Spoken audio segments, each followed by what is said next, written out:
Hi guys, so in the last video we talked about density, and density is the amount of matter in a specific volume. We then went on to calculate the density of oil and water and determined that the oil has a less density than the water does, so it should float. And right now we're going to test this by making a lava lamp. So if you didn't watch the last video, don't worry, you will have just as much fun doing this right now. So what you're going to need is a clear glass. It can be any size you want.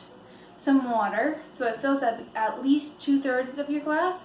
So for me, it's about 1.5 cups of water. Your oil, you're going to want alka-seltzer. You can also use rock salt, but I find alka-seltzer works a ton better. It looks really cool. And then some food coloring and a stir stick.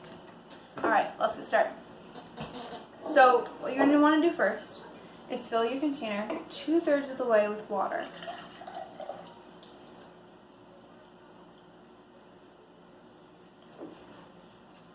Looks pretty good to me. Alright, next you're going to want to pour in your food coloring. I only have green food coloring, but that's a lie. I have green and yellow. But if I use yellow, you can't see it against the oil, so yeah. Alright, here we go. This is a bit darker than I thought it was going to be, but that's okay. We'll work with it. Now you're going to put in your oil.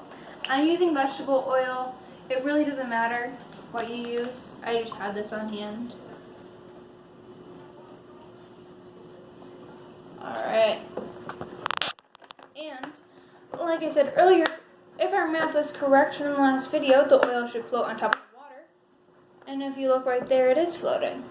See, you can clearly see the layer of oil, and then you have the dark water down there. Alright, so time for the lava lamp.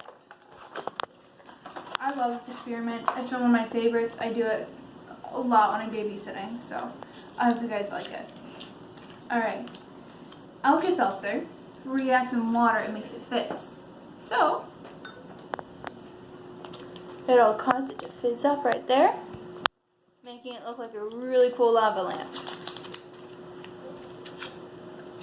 You can break the tablet up if you want, drop it in, it'll have the same effect. When I babysit, the kids like to see how many they can put in at once and see how crazy it gets. So just have fun with it. Be careful, make sure it doesn't overflow.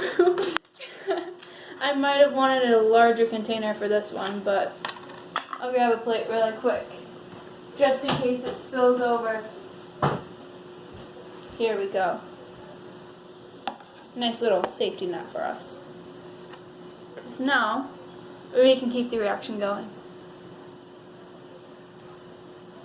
And once it's all done fizzing, it'll settle back down and the oil will come back on top and the water back on bottom. But right now, what's happening is when the alka-seltzer is fizzing up in the water, it's creating all this air which is coming up, which causes like the oil to bubble because the air is trying to get up. So it's constantly circulating through and it pushes the oil down and the oil isn't trapped anymore and it comes back up. So it's really cool. Alright, oh, this is the last tablet. Again, like I said, if you don't have alka-seltzer, you can simply use rock salt. It won't be as crazy as this, but the rock salts will pull on the oil, bringing it down in clumps, and you'll have it coming back up. So you'll get a similar effect. It won't be as fizzy as this one, but it is possible to do. I heard someone say that you also could do it with table salt. I don't recommend that just because table salt is so fine that you'd have a hard time dragging in the oil. But if you want to go for it, then go for it. Alright, I hope you guys really enjoyed this because I know I had fun with it. So thank you so much again for watching and have an awesome day. Alright, bye guys.